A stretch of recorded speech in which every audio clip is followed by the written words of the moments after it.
You're listening to Mark Langley's Horsemanship Podcast, where we answer our online members' questions every week. This week we have a couple of questions on softness. Lisa from New Zealand would like to know how to get her horse softer in some areas, which we'll come to.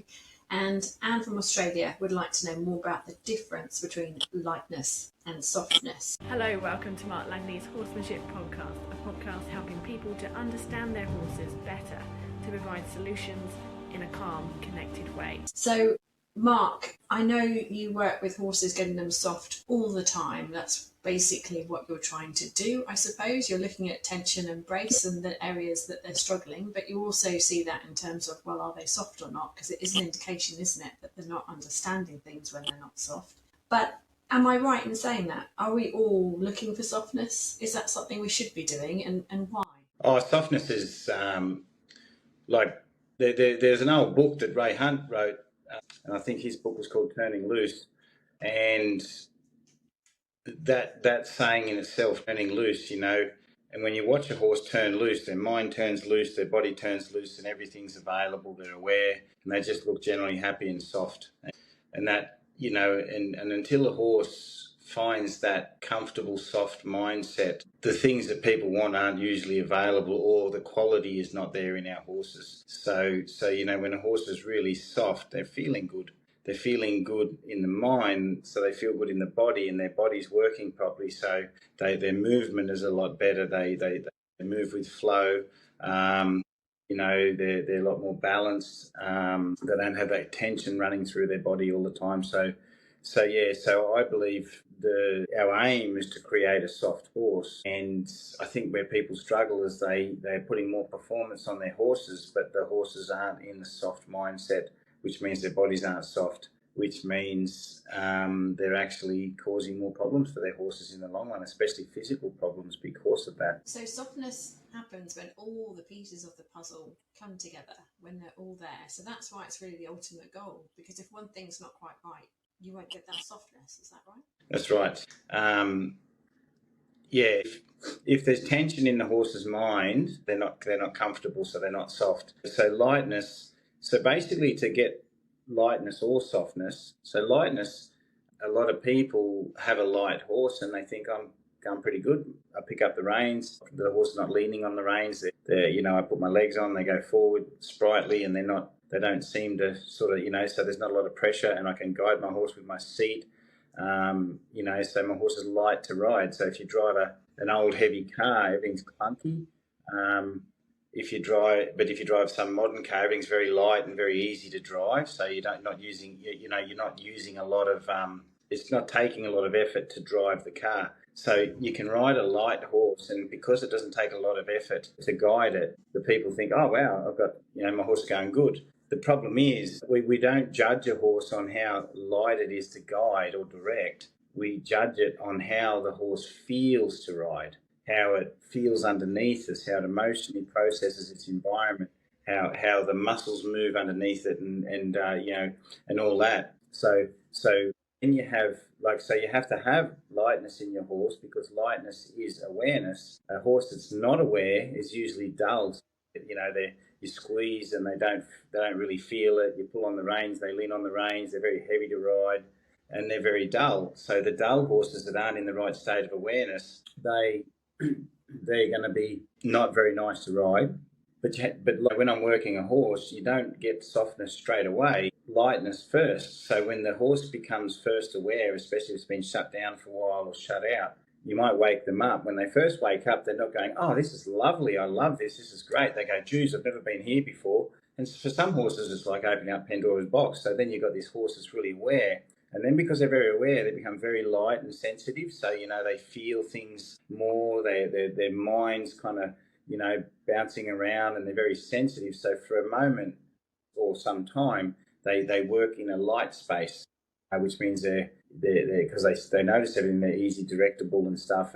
But then the aim is we continue through till they have a good change of mindset, and they're comfortable and they feel good, and then all of a sudden they keep the awareness, the awareness and lightness, but then they become soft, as in feeling good about being in that space and being available, and that's where you get that true wonderful feeling with your horse, because they're actually feeling good. And there's nothing worse than hanging around a person that's always unhappy. There's nothing worse than being around a horse that's always unhappy, because it doesn't feel good to be around them, because you're just looking at them and going, oh gee, I feel sorry for you, mate, because you're so tense, or you're so whatever. Yeah, I think we should only strive for softness. So there's different horses that can sometimes sway naturally to being perhaps a little bit lighter or perhaps a little bit soft for different reasons. Anne's got two different horses, and she says her off-the-track thoroughbred is athletic, sensitive and responsive. So she feels, he's a light horse, but her quarter horse is chunky and stiff, and he's finds it difficult to move, but he does show signs of softness. So that's two examples of completely different horses showing different symptoms. Do you have to go through lightness to get to softness? Yeah, because I guess the people who study the neurology of horses, the neuroscientists and stuff, the horse has to be aroused. There has to be an arousal in the horse to wake them up, wake their mobility up. So it doesn't matter, like in every single quarter horse I've worked that has been dull and heavy, but then they kind of sometimes look like they've got a soft eye, but really they're not soft, because they're always trudging along, and they're kind of heavy to the reins, so they're never in that nice light space anyway. So it's not easy for them, because the pressure's always heavier than the horse that's light. But so basically, because every single horse to get soft has to be aroused to search. It has to. If they're not aroused, they're just standing, eating grass, sleeping under a tree. So in arousing that horse's awareness, you get that bit of a worry sometimes, and that can be a negative thing. But if you know how to switch it into a positive, then you'll have no troubles. But yeah, like every single quarter horse that I've had to wake up, sometimes woke up and for a while looked like an Arab that was really alert. Okay, so and then when they got to that state, then you could guide them into that nice place. And I've had so many cold bloods and hot bloods and stuff that I've seen cold bloods. I've seen Arabs come down and hot bloods come down into a nice floaty space, and I've seen the cold bloods come up into that same floaty space. And I believe no matter what type of horse they are, there's this floaty space in the middle that they all come down to or come up to, that they all go, oh, this is a cool space. Everyone's seen the quiet Arab in the paddock that just moseys around. Everyone's seen the Frisian horse galloping up a fence looking like an Arab. Everyone's seen each one of those horses somewhere in complete contrast of each other. It's just that some horses, like, I don't know if this is true or not, and people that listen to this might correct me on this. It's just something I think about a bit. Is I can imagine one of those ponies that live on those Baltic islands that have been living there for generation after generation. Those stoic, sort of hairy ponies that sort of just put their butt to the Baltic, ocean, and just go, oh, this is like, life. I can imagine those horses able to kind of just shell up and become very resilient to pressure, and just, okay, that's not much pressure, I'm just going to put my shell around me and just zone out, because they can do that really well, because of the environment's so harsh and everything's happening, that they can just block stuff out. So, some horses have a better ability to block stuff out, others don't. They're more heightened and always noticing things. Just like you see in any animals in the animal world, there's ones that are a lot more sensitive than others. Okay, let's go to a real example of a horse. This question comes from Lisa from New Zealand, who's been watching your training videos, and specifically the ones about getting horses to be soft. And there was one that was, you were talking about, pushing them can make them sort of feel that you're taking things away from them, like for a hindquarter yield. You'd rather be doing things that actually give to the horse. So in that context, there was things like picking up the feet. So when a horse can pick up its feet really quickly, you were saying, that's actually the horse taking something. It's not actually giving its foot to you. And Lisa's noticed that is something that her horse is doing. So she goes down to pick up its feet and it snatches its foot. So it's not really happily giving her foot to her. So that's an example of something that's not soft. And you can see it. The horse is not giving her foot. Yep. So what she's done is she's sort of worked on getting down her sides and leading past her with a soft eye and going down that hind leg so she can give it softer. But she's still finding that there's a little bit of a snappiness at the end. So she's quite specific on this question. How can she make things a bit easier so that there is a soft give with that foot? Okay. Just on that context about feet, I guess so many people have different ideas on picking up feet.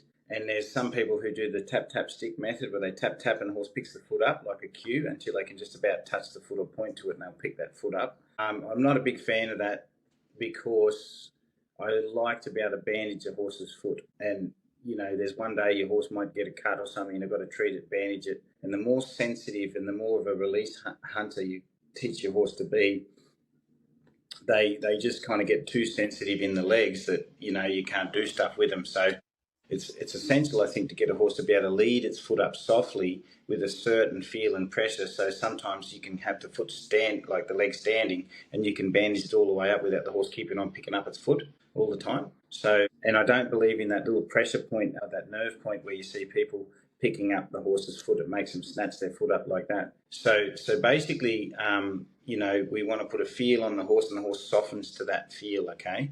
And when they soften to that feel, you feel the whole leg become pliable and then they kind of loosely follow that feel up as you lift their foot up, okay? Now, if you've got a horse that's carrying tension, and in the question it sounds like, your horse is carrying a bit of tension, because your horse is carrying a bit of tension, I would work on leading first. Now, any horse at a clinic that's come to me in some form of freeze, where their muscles all the way through their chest are tight, underneath their neck's tight, they're in a bit of freeze or they're shut down and they're kind of heavy through their body, they will never pick their feet up softly because the system is blocked. It's not loose and they're not in a leading frame of mind. So because they're not in the leading frame of mind, what happens is they're in a standing brace frame of mind. So when you do finally get the foot off the ground, they kind of pull it up hard. Okay, or they lean on you because you're taking a leg from them. So I would I'd lead them until their mind is so soft and their body's so floaty in that lead rope that you can sort of move the hip over with a bit of a twist of the knot. You can lift the shoulders over. You can just roll them around in that lead rope, and then they're blinking and they're thinking. And then I walk around their body. I might press on their shoulder and just press it until they do a slight yield with their shoulder. I might press on their hip till they just loosen their leg up, or they just might move their feet a little bit. And just so I know that everything is kind of moving with the feel of my hand and ready to, you know, adjust. So, and then I'll go down the leg and I'll just start to work on softening the leg and just work on just under the fetlock, put feel on the fetlock underneath it. And just when the horse just loosens its leg, just leave it at that, loosen the leg, leave it at that, and then loosen the leg and just go under and pick up the foot. Once the horse gives the leg themselves, then they're going to be balanced on the other three legs. If you take the leg away, they're still not balanced properly either. Another thing you can do is you can actually put a folded rope around their legs and just kind of pull it a little till that leg softens and leads a bit and lead them on the legs. But you don't have to do that. You can just do what I said and work all the way down through the body. But there's no point going to the leg if you haven't got the horse leading properly, because the leading accesses that balanced movement through the feel of the lead rope. So when you've got the lead rope in your hand and your horse starts to get stiff in the body, you can just give the lead rope a little tug and the horse will go blink, blink. Oh, that's right. I'm in a leading frame of mind, aren't I? Not in a sleeping, locking up frame of mind, not in a freezing frame of mind. And you put the horse back in a leading frame of mind. Now, people think your horse has to stand to have its feet picked up, but it has to be still with a leading frame of mind, which is ready to lead any part of its body into movement. So that's what we're sort of trying to do. So if you sort of work on that, that's right. That's right. It's just being, yeah. If you grab someone and just go to pull their arm, you'll feel them brace against you because they go, "Why are you taking me off balance?" But you say, "Hey, do you want to come over here?" And you lift their arm up and pull it, and they go, "Yeah," and they follow it because they're willing to lead. But when they were just standing there, you know, drinking a coffee, you lift their hand and pull on their arm. You watch them pull against you. So it's the same as a person. You're saying, would you like to lead, or are you in a standing frame of mind and you don't want to go anywhere? So the horse is going to want its foot for balance, or it's going to let you lift it up. It just depends what frame of mind it's in. Okay, and Lisa also mentioned that she can throw tarps over her horse and she can move with the tarps on her back when she asks her, but she notices that this particular mare has a hard eye and is tense when she's doing it. Now, Lisa would like to know, is this actually important? Does it matter if sometimes she has a bit of a hard eye and she's tense, or maybe she's not 100% accepting of things? Surely that's actually a case where most horses are like that a lot of the time. So does it matter? Is it something that she has to fix? How would you sort of rate it on all the sort of different trainings that people can do with their time? Well, Lisa, if you contact me in 10 years with about the same horse and say when it carries a tarp, it's got a tarp on its back, it's got a hard eye, you'll know the answer. What I mean by that is sometimes I've seen horses carry a hard eye their whole life and carry a rider their whole life, never buck them off, never do anything like that, but the horse has carried tension its whole life, and time didn't heal that eye. It didn't get the horse used to it. It just got in a mindset that I don't like this, but I'm just going to operate and stay in the path of least resistance and survive it. So I think it's essential somewhere in any type of training you're doing that you have a way of trying to soften that horse's eye up. Now, when it comes to sort of carrying tarps, all sorts of things like that, the biggest thing I look for in horses, like it seems so simple, but it's such a game changer, is the horse searching. So, or is the horse hyper-focused on the tarp? So some horses just got a hard eye and then they're just thinking away to their friends and they're just carrying the tarp like, I don't like this. Or if you rustle the tarp on their back and you just pull the lead rope a little, does the horse blink and search?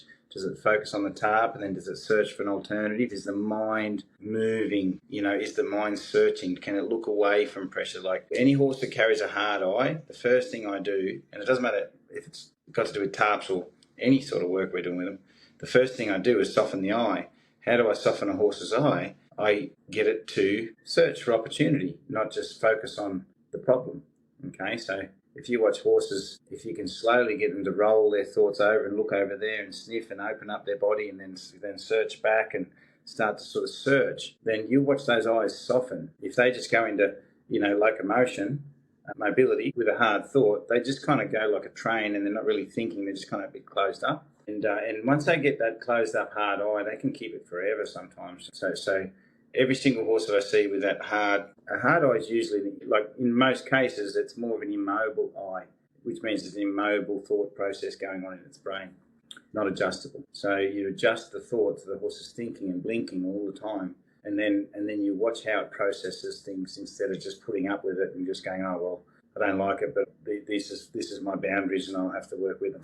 Within them. So it sort of goes back to the start that if a horse has got that hard eye, if it's not soft, then you're also dealing with a horse that's carrying that tension. The muscles will be a bit braced. It's not going to move as well for you. It's grumpy. We know it's emotional, not happy. So you are going to lead to sort of potentially escalating problems. And if they don't escalate, you are dealing with a horse that's just not going to be the ideal really soft, light horse that everyone's really looking for. And then things like when they're a little bit more spooky too, aren't they? Because they're just not as aware, they're not as comfortable, so they're more prepared to sort of get back to where they are. Well, it can be the opposite. I've had some horses that with a hard eye that we've softened, but we've opened them up, so then suddenly they're processing everything, going, geez, I was hiding from all this. And then they go through a stage of feeling more spooky when they open up. So you can have a horse that's just got tunnel vision going la la la.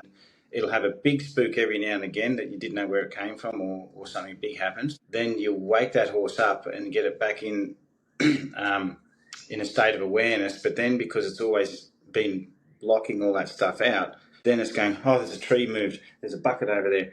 And it suddenly looks paranoid because it's kind of made a world where it's blocked that stuff out. And when it has to come back into the land of the living again and process all that again, it's like it's never done it before. So they can actually get more spooky for a while in the recovery process. But certainly horses are more trainable when they're soft and in that way. Yes, they'll be more adjustable. Yeah, they'll become more adjustable. Then you can help them through all their problems so they become soft. So in that sort of spooky aware period, you won't get softness, but they'll tell you what they're frightened of, so you can go, good, we can help you with that now. We can help you with that now. I couldn't help you before when you just had that shut over hard eye that I couldn't read. It'd be like marriage counselling and you've got this really shut down partner. The husband and wife goes to the marriage counselling psychologist and, one's talking about all these things in their life and the things that they want to change and that and the other. And then the psychologist looks at the husband and said, so what do you think? He says, nothing wrong with our marriage. You can't help that person because they're just shutting out. They're not engaging. There's nothing going on. They're just in their shut down zones. The psychologist, they spend an hour at the psychologist, and that psychologist wasn't able to help that person the whole time because they just said nothing wrong, everything's fine. But you see, they're just glum and dull, but they're not talking, they're not communicating. That's the problem. That's the problem with the horses too. So waking them up and helping them on that journey to get to the lightness and softness is the huge benefit of seeing a horse that then interacts with you, and presumably your connection increases as well between the two of them. Yes, yeah. So once there's communication happening, you can help, you can talk, you can help your horse through things, but they've got to be communicating, and that means sometimes they'll come out shouting, sometimes they'll come out and go thank you. Like I've had horses wake up and go, oh yeah, that's really, I feel so good now. I've had others come out and go, whoa, this is a scary world. I know why I was hiding. With the horse that was on the clinic really recently, you did some work with a horse and everyone was watching and they were utterly blown away with what the results were. It was a very emotional lesson.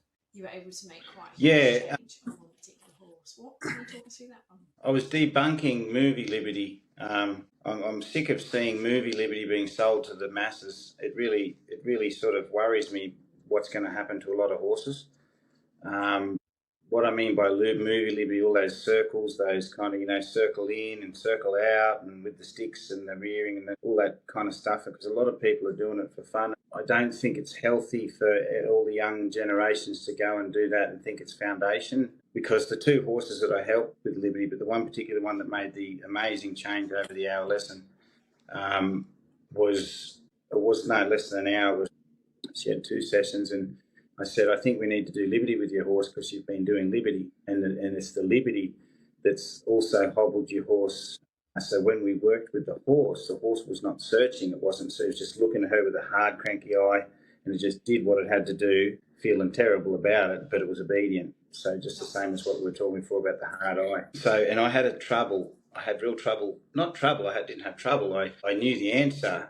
I had to change the lesson a bit to get the horse to unlock. And I said, well, the problem is the horse is emotionally hobbled in a halter. And if we take the halter off, it's also emotionally hobbled.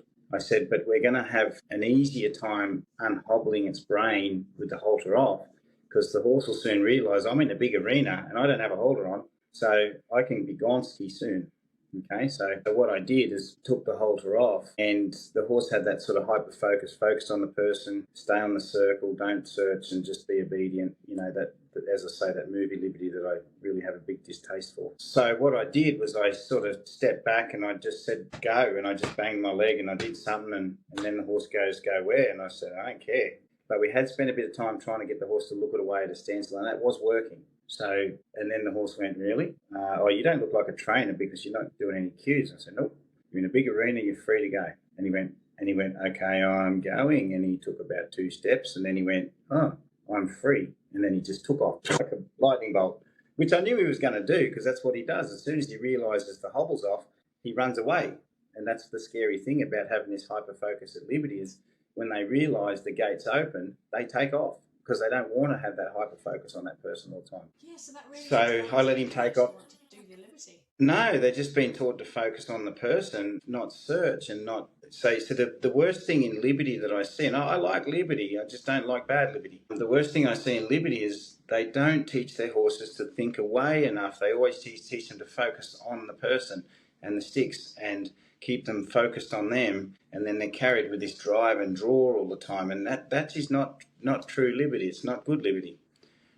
So what happened, the horse took off down to the end of the arena and paced the fence a bit, and I just ran up to him, and at about, I don't know, 20 metres, I came back to a walk, and I just kept walking towards him in a certain rhythm. And he's like, gee, is this drive? And I said, no, I'm just happy to see you. I just need to catch it because there's a bushfire coming. And he's like, no, this must be drive. You're coming at me and you haven't drawn. I've faced you. You should step back. And I said, I don't know how to step back. There's a bushfire coming. I need to catch you. And I'm the neighbour and I've never touched a horse in my life.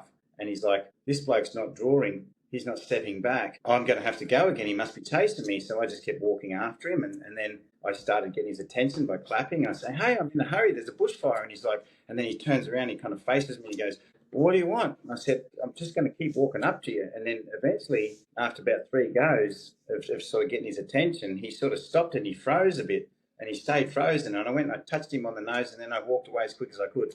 And he's like, gee, what just happened there? Everything I did didn't change what that person was doing. Gee, but then he didn't do anything to me and he left. So then after about 10 goes of that, he went, oh, you don't want me to do some cue that's in my memory. You're just coming up to touch me, aren't you? And he goes, so I don't have to do anything. I said, no, you don't. You just got to be a horse. And then after a while, you saw a soft eye as I was approaching him. And he goes, oh, you coming at me with energy is not driving pressure.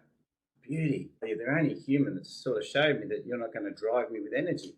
I don't mind you. So once he could do that and I could approach him and touch and go, and then anytime he tried to follow me with hyperfocus and go, I must follow him so I don't get in trouble, I'd stop him and say, no, mate, don't follow me. I don't want you with me. I just wanted to see if you're okay. I just came over to say g'day and I'm going again.